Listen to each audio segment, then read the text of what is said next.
Good afternoon.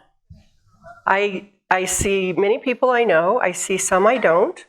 And I have to give a shout out to a couple of them. First of all, Linda Kaufman and I went to high school in Mount Pleasant, Utah, because we went to boarding school. And she came from California for this, so I really appreciate that. My friend Susie and a friend Colleen. Susie and I have known each other since 1992 when we worked together at St. Mary's Food Bank. And my friends Cindy and Eddie, they've known Cindy since not long after I moved here in 06. So, and Josh, some of these slides are special for you. Josh is our groundskeeper.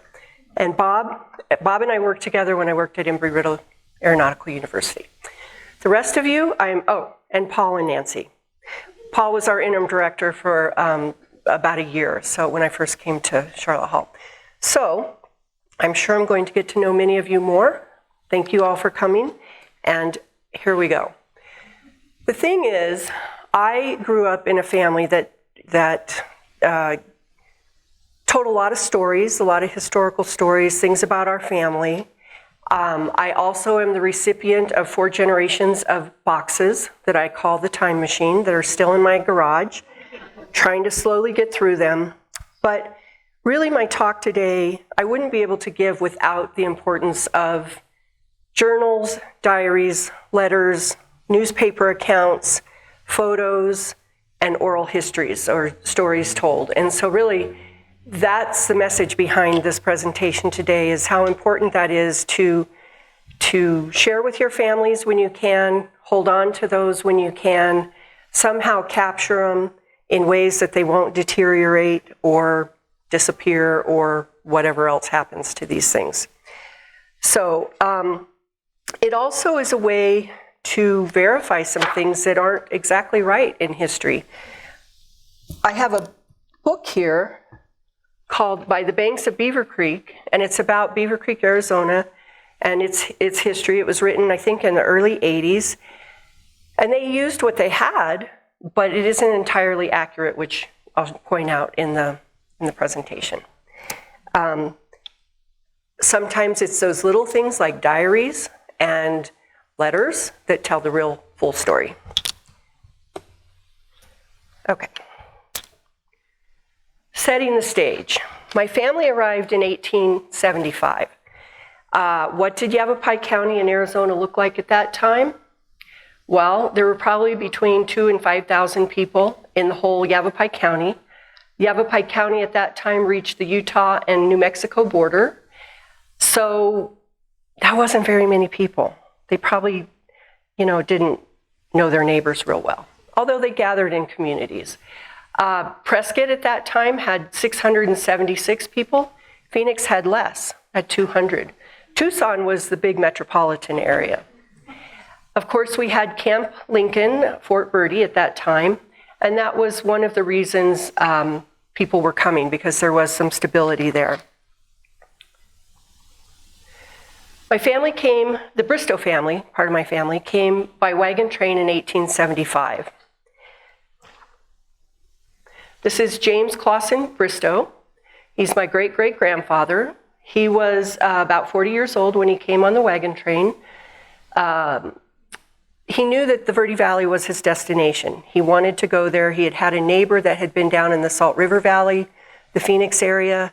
They talked about grass up to the bellies of cattle at that time, which of course we can't even imagine now. But he was a licensed Baptist minister, Baptist preacher, and he had served in the Civil War as a chaplain. He married Loranda Smith, who her grandchildren called her Bammy. And they married when she was about 20 years old. He was about 22 years old. And on the wagon train, they had 11 children together. 6 of them were on the wagon train. 3 of them were under the age of 10. And the wagon train, this just shows you, Humansville, Missouri, they left about a week from now, 150 years ago, and traveled. It took them about 4 months and got to Arizona in the late August timeframe. They had men, women, and children on this wagon train. They had a dog named Bob, who was of great comfort to their 9-year-old son the whole way. Once they settled in the Verde Valley, Bob lived to be 15 years old, so he had a good life in Arizona too. So some of the places they stopped, Wichita, Kansas, Las Vegas, New Mexico, Albuquerque, New Mexico, Fort Wingate, which is outside of Gallup, the Petrified Forest, and then on down through Stoneman Lake. If you're familiar going up I-17 and you pass the Sedona exit and you start heading up the hill, there's an exit for Stoneman Lake. They stayed there a night, and they crossed to the west to a place called Rattlesnake Tank, and then they dropped down off the rim into the Sedona, south of Sedona area. If you were driving in on 179 to Sedona, about 3 miles past turning off from I-17, you can look up to the east. Well, if you're driving in, you'd look up to this way. And you can, if you know where to look, you can see the remnants of the old wagon train. When they were on the wagon train, my great-grandmother, who we'll talk about in a minute, and she was 6 at the time, and her older sister, who was 14, were driving that train, or that wagon, down that hillside, and they almost lost it. A very early story that I heard over and over again, pointing, that's where that happened. And so again, the importance. Life on the wagon train, there were people that had specific jobs. There were 9 wagons in this case. There were men, women, and children. I used to know the exact number of how many total people, but it wasn't that many because it was only 9 wagons. The thing that was interesting to me, and some of this was based on an oral history, only they didn't call it that then, of what my great aunt Stella sat down with her grandfather, J.C., and wrote up his recollections when he was 74 years old about his trip out. And so some of the things that stood out in what I've read through that document is that people had specific jobs. The wagon master, his job was to find the proper trails and watering holes, techniques for getting across the water, rivers, mountains, quick decisions, making sure the weight was distributed correctly and not overweight in the wagons. In this particular group, many of the people were farmers, and so they didn't really do a lot of shooting or have that experience.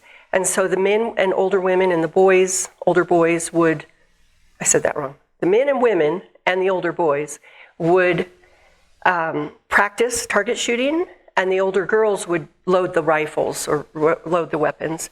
Everyone had a job, gathering wood, corralling the cattle at night, the horses, and again, it was about 10 miles per day is what they would manage. On this particular train of people, there were Republicans, Democrats, Baptists, Presbyterians. Some had fought with the Union, some with the civil, or the other guys. Some stayed in the Verde Valley, some went on to Oregon.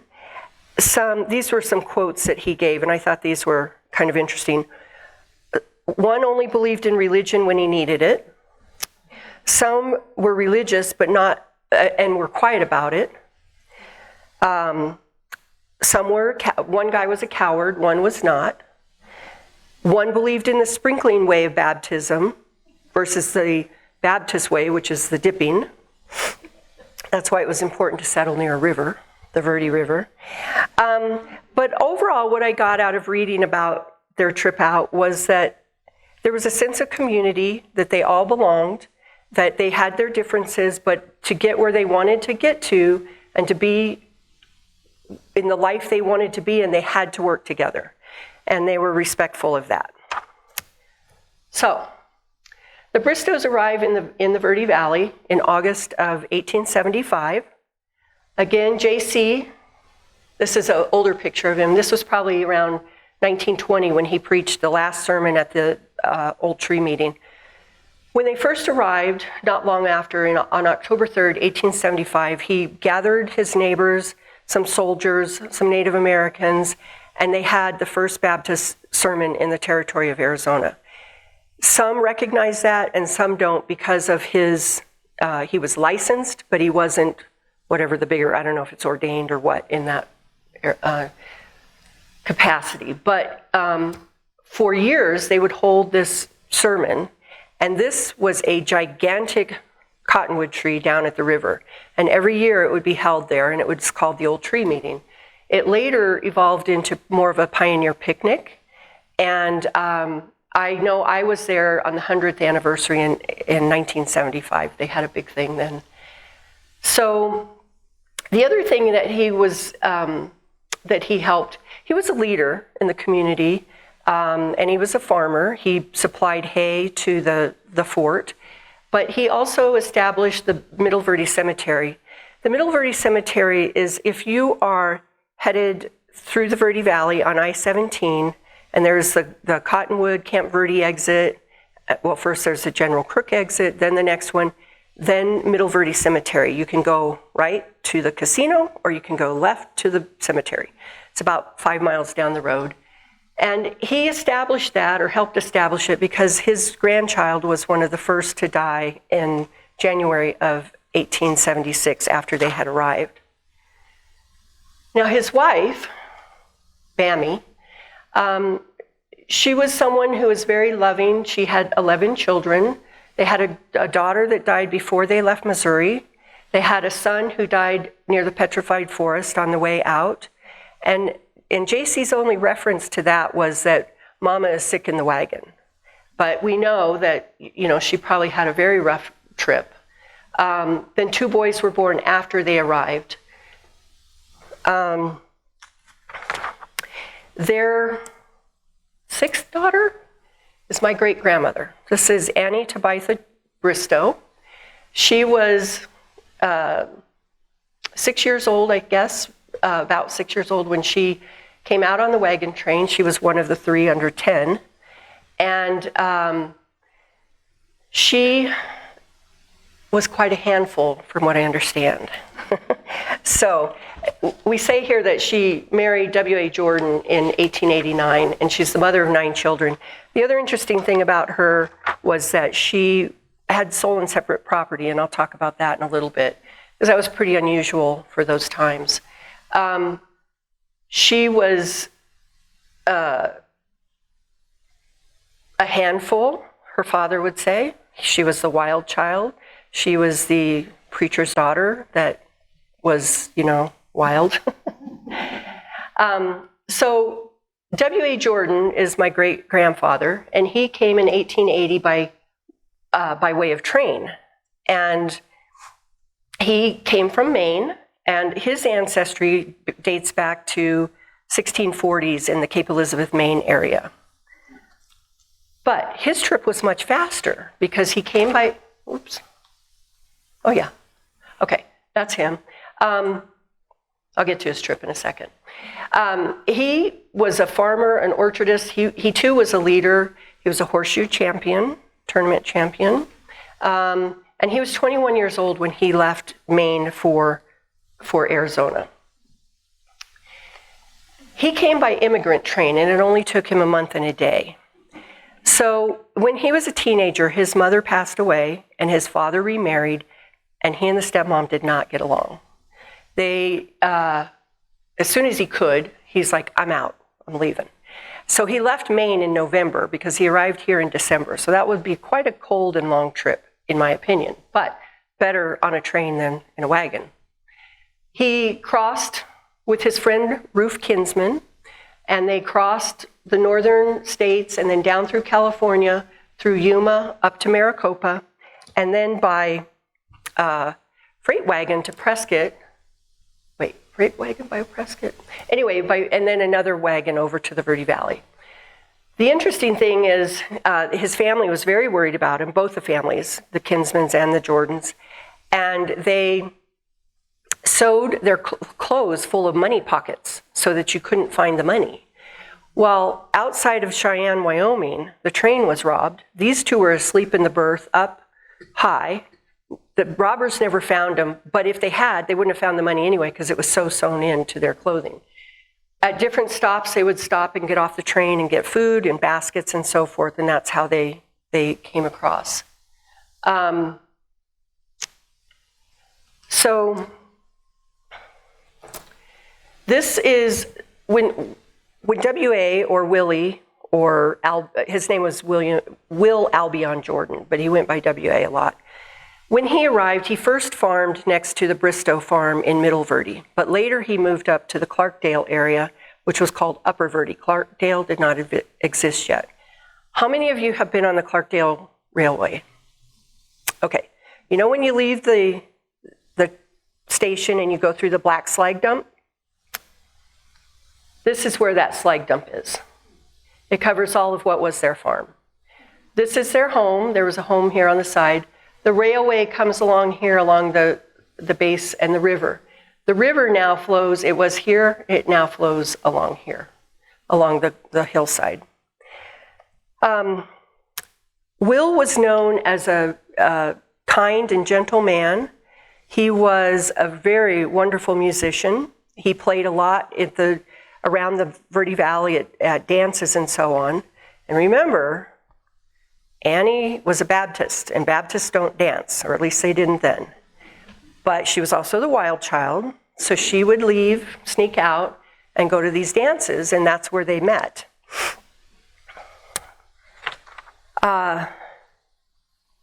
This is their home up at Rattlesnake Hill. I don't know who named it that. He did not homestead that, he bought it. So I don't know if it was already named that, but growing up, I just knew what Rattlesnake Hill was. I never thought it was an odd name or anything. It was just Rattlesnake Hill. So this is a picture of the whole family.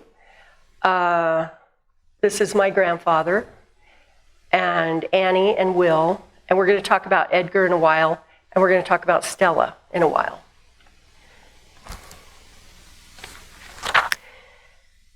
They left Rattlesnake Hill in about 1912 or 1913. Of course, by then the smelters were going, the copper companies was going, World War I, a little bit later had started, and all the copper manufacturing was happening. But what happened was when the dew mixed with the smelter smoke, it caused sulfuric acid, and it was killing the crops. And so they moved what they thought was downriver to a place called Bridgeport, which is where it's Cottonwood. It's where Highway 260 and 89A meet, and there's the bridge that crosses the Verde River. So they had a place there called Sugarloaf Hill, or Sugarloaf Ranch. And what they found was after they lived there a few years, the same thing was happening because a second smelter was put in about where the hospital is. And that was called Clemenceau at the time. And so W.A. got together with his older sons, and it was now 1920, and with 13 additional farming families, he led a lawsuit against the copper company for polluting, air pollution, and for killing their crops. And that lawsuit went all the way to Washington, D.C., who found, 1923, who found air pollution not to be a matter of national concern. So they sent it back to California, to the Ninth Circuit, and the Ninth Circuit said, no, the farmers win.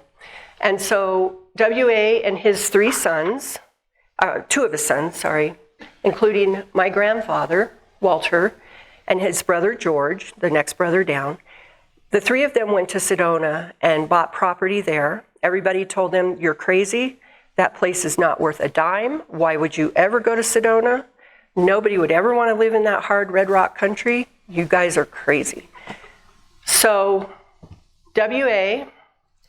and he bought property along the creek, Oak Creek, and then George, his son, he and George went into partnership, and the Sedona Art Center is the packing shed of what George and his wife Helen had. Then later, he also bought a dry farm that Walter bought from him at a later time. And that became the Sedona, what's now the Sedona Heritage Museum. I have to sidetrack for a second and talk about the Finneys. So Soda Springs Ranch is located by Montezuma Well. How many of you been to Montezuma Well? Okay. Soda Springs Ranch is down the creek from that, a couple miles.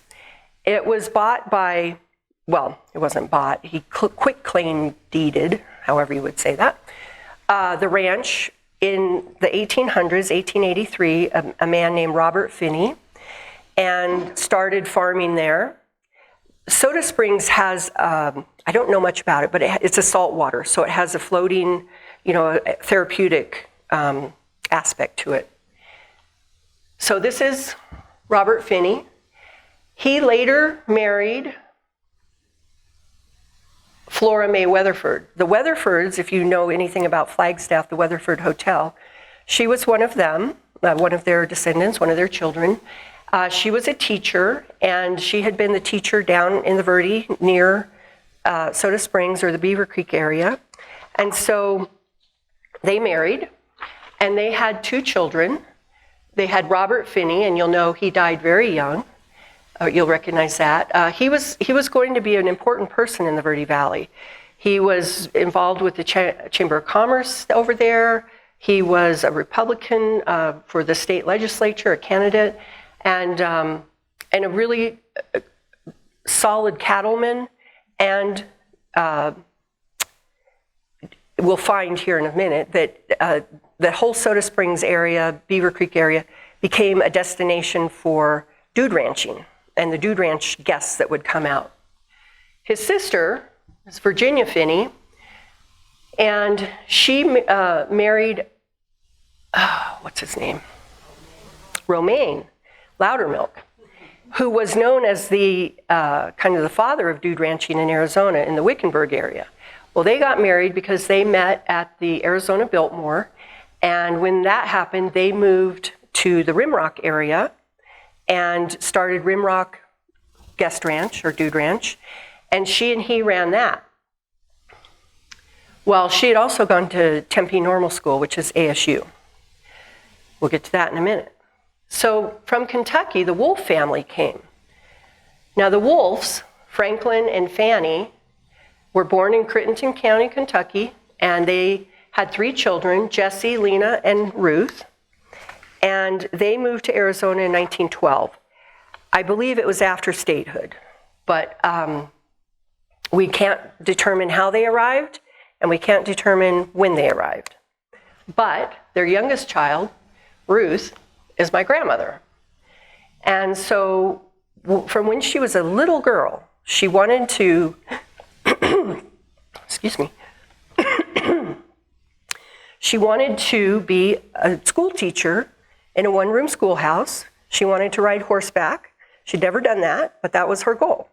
She went to Tempe Normal School, and their home in Tempe actually was, now it's a parking lot, I think, with ASU, but they were right next to the school. They were very close to it. So she goes to Tempe Normal School. She meets Virginia Loudermilk. She meets Stella Jordan because they were all in school together. She was still Virginia Finney, sorry. And she wants this opportunity. So Virginia says, hey, Beaver Creek needs a teacher. You could come and teach there, and you could stay at the ranch at Soda Springs. Great idea. So this is her teaching history as far as at Beaver Creek, and then she went to Ashfork, and then back to Beaver Creek. And then in the 30s, she reattended school in Flagstaff at what's now NAU so that she could get her credentials to help and teach during World War II. This was Soda Springs Ranch at the time. And so she lived there, and she rode 3 miles to the Beaver Creek School. This is her graduation. And when she arrived at Soda Springs, unloading her stuff, this is her. You can see she's a very petite person. This is Mr. Finney, Mrs. Finney, and I believe that is David. So she settles in there. Her second day there, she goes on a cattle drive. And, but she did fine. She was okay. She was a little sore. This is her horse, Pet. She had a beloved horse named Pet that they provided to her, but Pet was her horse the entire time. She learned how to help with the roundup and all the things that happened there. We're going to talk about this skirt, coat, and hat later, and her boots, and her gloves. We'll get to that later. Anyway, so she had a really nice life while living there. The riding skirt cost $50. Her salary at the school was $50 a month. So that was 1 month's pay. Now, in that Beaver Creek book, it said she got paid $150. She said never. She said, I got paid $50. Now, maybe they took some out for her room and board or something that I don't know about, but she always insisted it was $50. Oops. So at that time, school teachers were responsible for a lot. They had to bring in the wood, carry some water. They provided haircuts to the kids and sometimes their parents. She would often, if a kid didn't show up for a while, she would ride out 5 miles to their home and see if they were okay. She heard that the older kids were going to have a ditch day over at Montezuma Well. So she said, guess what? Tomorrow we're having a field trip, which were not heard of in those times. So she just wanted to be, to share with all the knowledge that she could with these kids. And even into her 60s and 70s, these students would come back and visit her in Sedona, and what an impact they were. She also organized a lot of community events, plays. There's one called Mrs. Cabbage Patch. And I don't know if that's a real play or if she wrote it, but I have a lot of stuff about it. So she would organize things like that for the community, a softball team where they would play other communities. She would organize, she secured playground equipment for them, which they had never had before. So she really wanted to make the experience good. She knew a lot of these kids were older and had never had school, so you might have a 14-year-old boy in the first grade reading level. It didn't matter to her, and she made sure it didn't matter to them. The important thing was that they learned. So then she, like we looked at previously, she went to Ash Fork. Well, she and David were still very close, and he would write her letters. And this one is kind of interesting. You and Pet had such a bad accident. I don't think there's anything better for man or beast than turpentine on a fresh cut. So that was like the old rancher way to do it, I guess. And then he just talked about building the fence and planting some trees. Soda Springs had an actual pool where the Dude Ranch guests would come and they could swim. And it really was a place that people wintered. A lot of the wealthy people from the Northeast would come and winter. He wrote another story, another letter, and just saying that she had taken a break in Tempe and visited her family. But this is interesting. We're having some time here on the jury. Now notice he's writing from Prescott, 1926. I've certainly been on my jury duty. I've been on 3 cases. Night before last, we didn't get out until 9 o'clock. Thought we were going to have to spend the night in the courthouse. I'd like to know what case that was. I should go over and look it up. Well, a couple weeks later, he's still there. Well, actually, he's back in Soda Springs, but he said he just got off of jury duty, and he came home. They were glad to see him, because there's always cows to look after, and Virginia, who'd had to fill in for him, had to go and take care of that ranch. And then the plum trees. Oh, and also got off jury duty at Saturday night at 9:30. They didn't have the rules we have about jury duty. So then, unfortunately, in Stella's diary, dated January 11th, 1927, Dave Finney died at 12 last night. This was written in later, her diary entry, and I think Stella's entries are so interesting because it's 1927. You can't believe how many cars are involved in this family, right? So there's a Maxwell. She was working on it and getting it ready to go up to Jerome. She did a little cleaning. She took some milk for the sandwichola, which I'm assuming is some kind of little cafe, for her mother. And then George, who's her brother, took Willie, who's her brother, and his wife Hazel to the doctor. And then she visited some. But again, Dave Finney died January 11th. January 12th, she writes, Dave Finney was buried today at 3, next day. Pay attention to that because something else is coming. So she did some ironing, and Walter, if you remember, they had just settled. So Walter had gone to talk to somebody about buying a place. They had just settled their lawsuit. And I think he wanted to be more in the Cottonwood area with his earnings. George and Sumner went to prayer meeting and again took Willie to another treatment.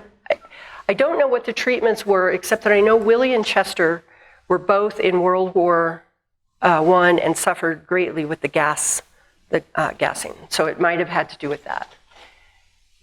So then this is Ruth's response to the death of David. And again, these are just parts of letters that I have. But January 11th, this is from Ruth to her mother. This may not make any sense. I just can't think. And she's on the train coming up to Prescott. Death never seemed so cruel and terrible to me. David was so good, so pure, so perfect. Why did he have to go? Please send me these things, including a cookbook, so that she can feel helpful to the Finneys. And she'll try to get some flowers while she's in Prescott. The train was coming from Phoenix to Prescott. So she arrived on the train. Again, this is the next day. And she's at the Head Hotel. How many of you have noticed the Head Hotel on Cortez? So this letterhead is actually this letter is actually on Head Hotel letterhead.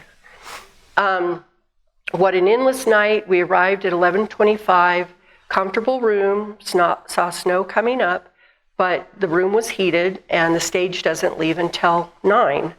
A little later that morning, she wrote an additional letter and just said that she'd called and made arrangements for flowers, and it would soon be light enough for her to go and get food at the Owl. Now, I don't know exactly where the Owl was located, but I have heard it referred to and seen it in ads and so forth.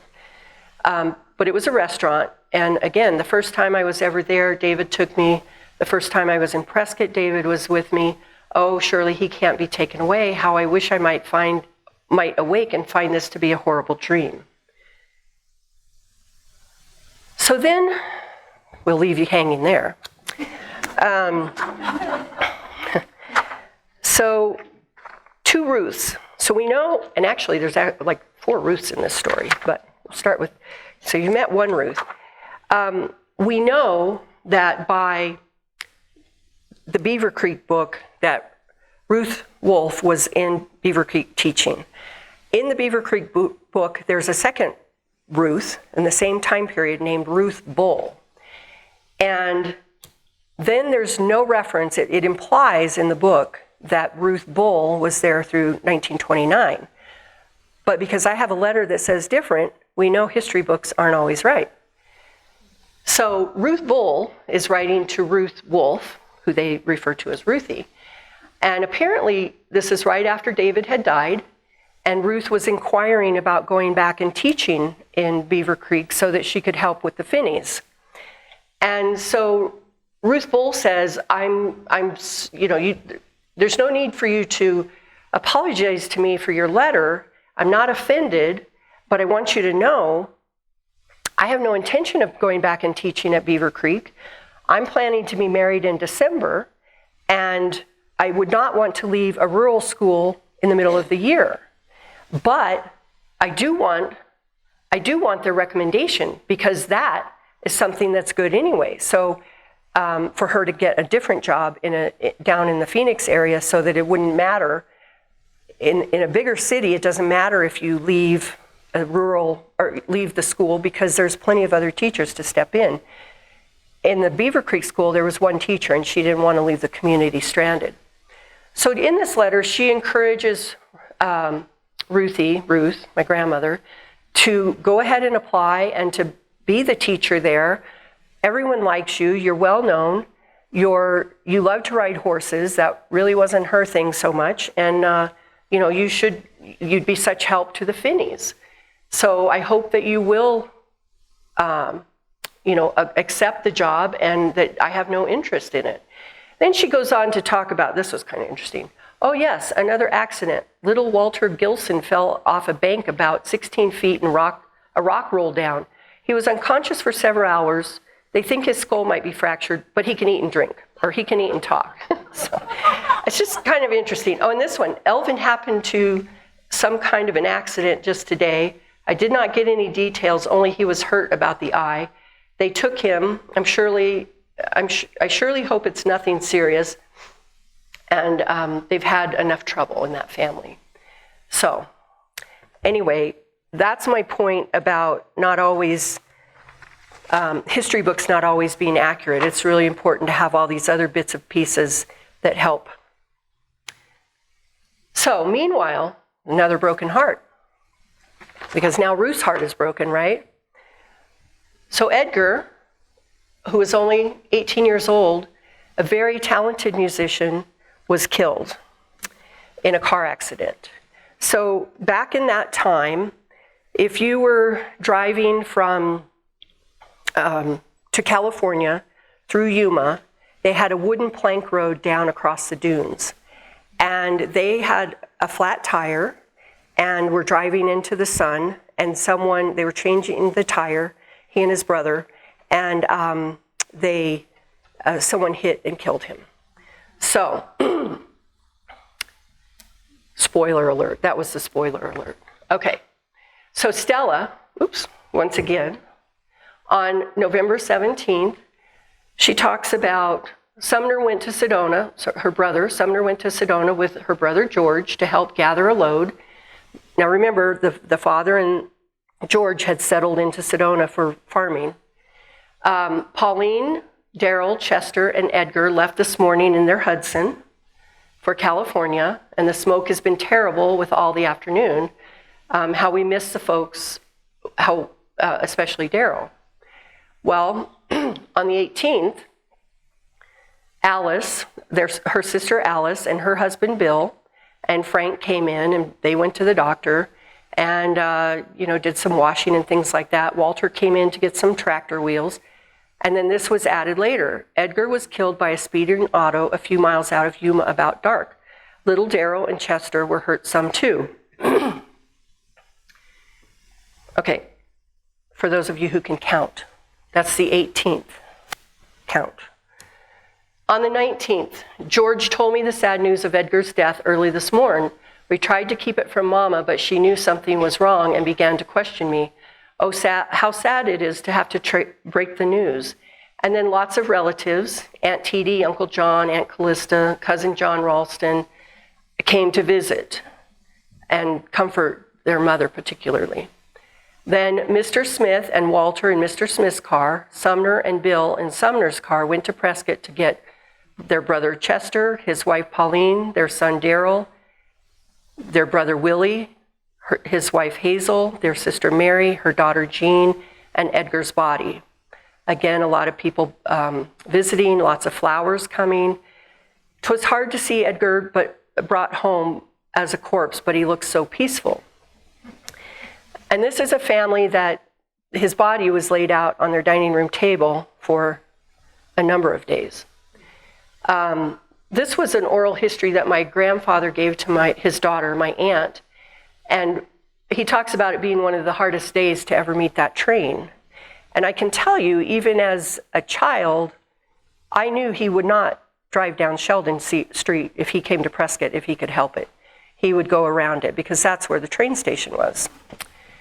Now on the 21st, back to Stella's diary, we're waiting for brother and sister Gordon, other friends, beautiful flowers, and more beautiful flowers because they really needed it. Because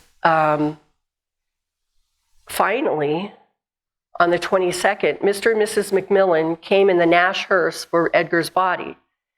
And then all the pallbearers and who sang what and who read what, and then that Edgar was laid to rest at the site of Uncle Charlie. And this is at Middle Verde Cemetery, where everyone else has so far been buried. And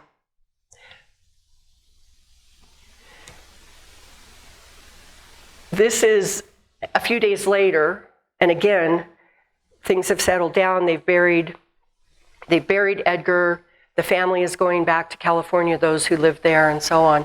But before they left, Willie took Pop up to Sedona in the Chrysler Roadster, and he wanted to see the ranch and get some plants. There was some visiting going on, and then Sumner took his car, and Walter took his, and together they took the folks to Prescott, where they board the train for Yuma. There, Willie will go with Chester and Pauline to Redlands, and Hazel will go with Mary and Jean. Hazel and Willie lived more in the San Diego area, and they were farmers over there. They had avocado and orchard, and they had other things as well. And again, those two brothers were the two who had gone into World War I, and and had settled in California when they came back. This is interesting. This is 6 months later on Decoration Day, what we now know as Memorial Day. And this is from Sumner's journal. And he said, George, which is his brother, and his wife Helen, and Papa and Mama, and Evelyn, which is Sumner's wife, and Stella, went to the Middle Verde Cemetery, where there were a few other kinfolks and friends, probably the Finneys, were gathered. After cutting down some bushes, building up neglected graves, and placing flowers, we gathered outside. We ran into Brother Gordon, who spoke to us with appropriate words. We had some song, again, a very musical family. And then they left the cemetery, and they gathered under the cottonwood tree, where the last tree meeting Grandpa had preached in 1920, and they had their lunches. So it's a pretty full day already, right? No. Then they play horseshoes, and then they go home, and Papa and he set out 1,300 sweet potatoes. So that was a day in the life then. This is a photo that was also in that envelope when I found that document. And this is Edgar's headstone in Middle Verde. The mound of dirt is very high here, as is Uncle Charlie. J.C. Bristow and his wife are just down this way. Other family members, including my own family, is this way now. And since 1987, my brothers and sisters and I continue to go and clean the cemetery. We clean the Finneys because they had no ancestors. We clean the Bristows. We clean the Humans, which was the first baby that was buried there. For those of you who know the Fain family, their ancestors are there. We clean theirs too. So we just, once or twice a year, depending on how much rain we've had, we take care of that. So now we have the two broken hearts. And is it because of that that they came together? Their paths would not have crossed in this way if it weren't for those two broken hearts. So as we know, Ruth, from Ruth Bull's letter, Ruth Wolf went back to Beaver Creek and taught there. And again, there were a lot of community activities going on there. And in the spring of 1929, there was one where the Baptist young adult, I guess it would be, the Baptist young adult group came over and were socializing and playing games and so on. And for whatever reason, somebody went out and cut the wires on all the cars. And at the time, my grandfather was like, hey, that little school teacher's kind of cute. And but then somebody cut the wires. He thought, oh gosh, she's going to think I'm just nutty. And on the other hand, my grandmother's like, that guy's like the most eligible bachelor, just like his mother was the belle of the Verde Valley. He was the most eligible bachelor. And he was like, or she was like, he's not going to think anything of me, a little school teacher. But they did. And Walter went back under the guise of giving her a ride in his new Model A Ford. And wouldn't you like to take a ride? So she went with him, and by that November, they were engaged. They did not want to tell his mother because they knew she was not going to be happy. For one thing, my grandmother was from Kentucky. She was considered to be a Southern Democrat with short hair and flapper dresses, and Annie was still in the Victorian era in 1927. And so anyway, and she could be very difficult. Now, one thing about the Jordan children that I forgot to mention is they were all loud and opinionated and musical. And so they took after their mother in that way, because their father, W.A. Jordan, was this quiet, mild-mannered, hardworking farmer. So anyway, in the end, they did get married. But I have to tell you about some of the love letters from him to her during that year. So they met in March of 29, and then they didn't want to tell his mother, but they did get an engagement ring. It took them a long time to get their engagement ring, and they went shopping with another couple who was getting, another Ruth, who was getting an engagement ring to her fiancé, Ted, and they got a big ring. But partly because my grandmother was so small, but also just finances and so on, they got a very small ring. And if you want to see it later, it's this little one. At some point in about January of 30, she gave him a watch that he was going to treasure forever. And but also in January, he said, they didn't set a date when they got engaged. He said, I think we should wait till the fall. And she's like, no, I'm in Tempe. It's hot. It's going to be hot. And I think we should get married sooner. And he's like, yeah, but I'm starting this farm. And my father said, don't bring her home till you have a house to bring her to. There is no house there. And she said, well, I'm going to go ahead and buy some furniture. So she bought a dresser that is still in the Sedona Museum in the one-room cabin house, the original room of the house. And she said, well, in February, she said, well, we could live in a tent house. And he said, no, that's not proper. And she said, well, I just think I just want to be married. I don't want to wait till fall. So then in February, he says, well, I just worked out a deal with my dad for a mortgage for this dry farm, $1,500 at 6% interest for 5 years. So I've got that to worry about. And then I've got to worry about the water and the blasting and the irrigation and the planting. And I just don't have money to get married right now. And, because you got to buy clothes and you got to go for your doctor exam and you got a honeymoon, and there's all these expenses, and I just don't think we should do it yet. Well, then about in June, Ruth and Ted are going to get married July 20th, and they've asked Ruth and Walter to stand up for them. And Ruth's excited to do that. This is why her dress looks more like a maid of honor dress. But Walter's like, that means I have to come to Tempe and da-da-da. But then he agrees. He said, okay, I'll be in the wedding. Well, then Ruth Howard and Ted start saying, well, you guys, if you're coming anyway, you should just get married same day. It just makes sense. We're all together. Let's just make sense. And so the end of June, which I think it was like June 25th, he says, we'll meet in Prescott for the 4th of July, and we'll decide then if we're going to get married on July 20th. And so they met in Prescott, and they decided that they would get married. And so this is their wedding day. These are their engagement pictures. And this is on their 50th anniversary in 1980. And she had, you can't see them, but you will in a moment, she had her shoes on even. I don't think I could wear anything that I wore 50 years ago. So they had 3 children. They did get married. They had the 3 kids. This is my mom, Anne, and her sister, Ruth.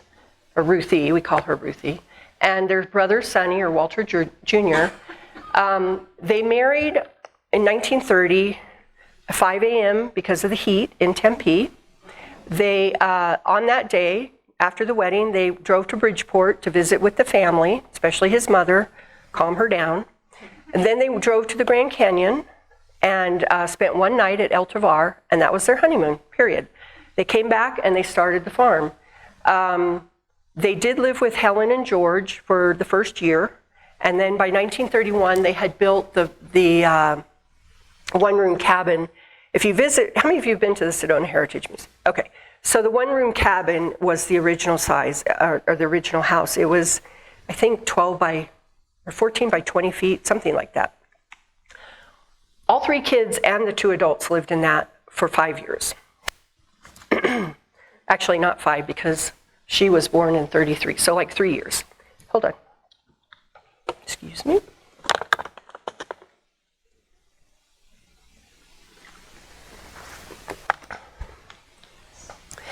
So, in the beginning, they had a lot of dry farm stuff.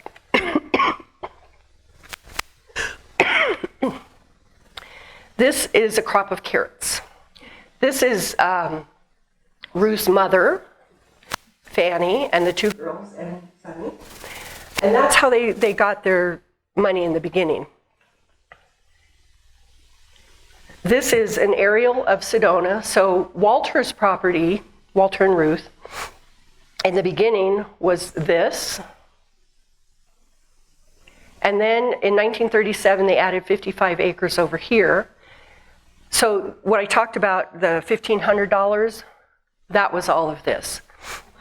This was $950 that they borrowed from her mother, and they were very worried about paying that off. They paid it off with 1 crop of Kentucky pole beans. Then George had this property. So down here, all of this, the hillside, and all of this. So this was their packing shed here, and this is our packing shed and their house, which is the museum now. In 1972, they sold off, well, in the 50s, they sold all of this and got developed. And then in the by 72, my grandfather was 75 years old, sold this part. He had divided this part into 3 equal parcels for his 3 children and gave that to them. I grew up here, just across the road. And this is another view when the trees were all in. And that's a load of fruit going, because you can see the trees are mature enough now. Apples and peaches. Josh, this is for you. So in the spring, after the blossoms were gone, but the fruit was started, they would often water to keep the fruit from freezing. But before that time, when it was just the blossoms, they had smudge pots that they would fire regularly. These are smudge pots. And those were peaches. These are apples, more smudge pots. And just the green trees. That would be the location of my house. That's not the house I grew up in. My parents built a house on that site. This is my grandmother and all the apple lugs. The shorter ones are the peach lugs. And that's my grandfather with a box of peaches down at George's store on the highway. And that's probably in the 40s, both of those. This would be a 1-pound peach.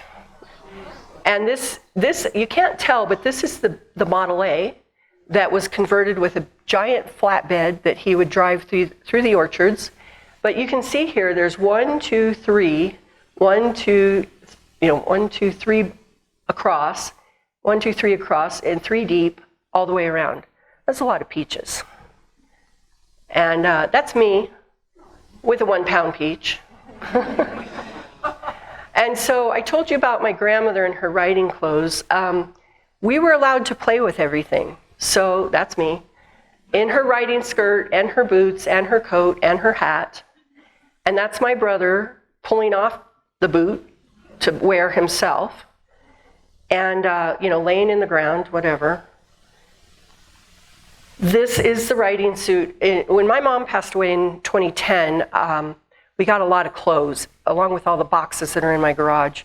And so we donated the clothes to the museum in Sedona.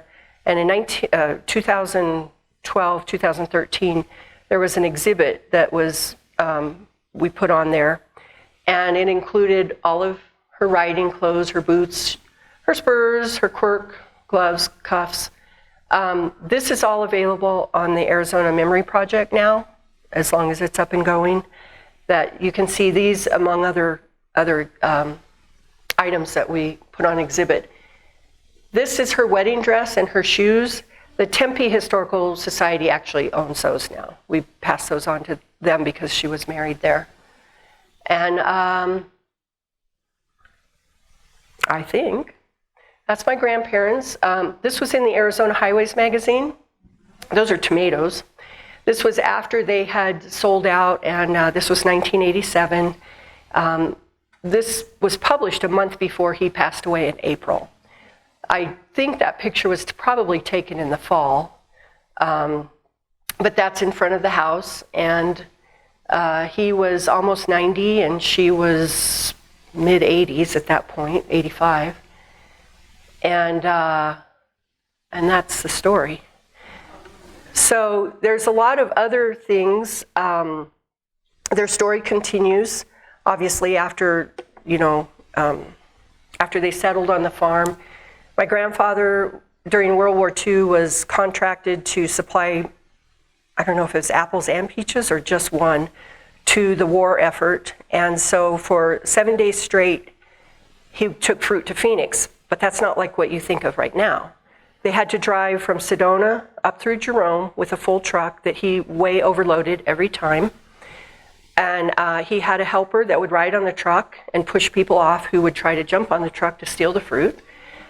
And one time he just took his shotgun out the window and blasted it, and they left him alone for a while. And the police in Jerome said, "Hey, you can't do that." He said, "Well, then get some security on the road." And they said no. So he said, "Then I'm going to fire my gun." So anyway, he had to drive up through Jerome, through Prescott, across to Yarnell, down Yarnell Hill, which was only a 2-lane road at that time, down through Wickenburg, all the way down to downtown Phoenix to the train. And he would rest during the war effort. He would rest, they unloaded, and then he would drive back up and never changed his shoes, nothing. They had to pry his shoes off because his feet were so swollen. He'd rest in Sedona while they'd load his truck again and back and forth for 7 days straight. But he gave them all that they asked for. Another funny story, it's not funny, but interesting.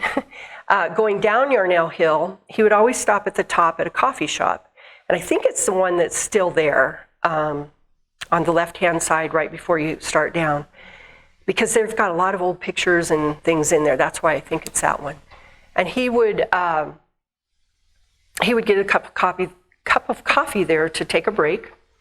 And so one time he was in there and the waitress said, "Walt, you can't go down the hill. There's an accident." He goes, "I've got to go. That's my year. I got to get my fruit down." And she said, "You can't. They're not letting anybody through." So he had a helper on that ride. So they said, "Well, we're going to go check it out." So they go down the road. And sure enough, there's somebody across the road, like a truck across. And he gets out and he's looking and measuring. And he said, "All right," and I don't remember his helper's name, but he said, "You tell me when the inner tire of my duals is halfway over, because we got to get through." And the sheriff's like, "You can't go through, Walter Jordan. You cannot go through." And he said, "I have to go through. This is my entire year of produce." And so he said, "Well, if you go over, we're not saving you." He goes, "Fine, that's fine. I won't make a difference because I got to get through." So they pulled in the mirrors, and his helper guided him around, and his tire was off, and the other one was half off. But he made it by and got his fruit to market. And that's the kind of tenacity he had. Also, I wish I could remember better about all his farm trucks, but I don't know. It was, it was a 10. Somebody tell me what a normal truck at that time. How many tons would it be? How many tons of a truck? Like an 8-ton truck or something? I don't know. Anyone? Well, anyway, whatever it was, he doubled it. He would stack them higher and load them, and so he was, top heavy, but he would still make it down. And one time, now my grandmother did not drink at all, and my grandfather would sort of sneak out and drink sometimes. And anyway, there was a freeze coming.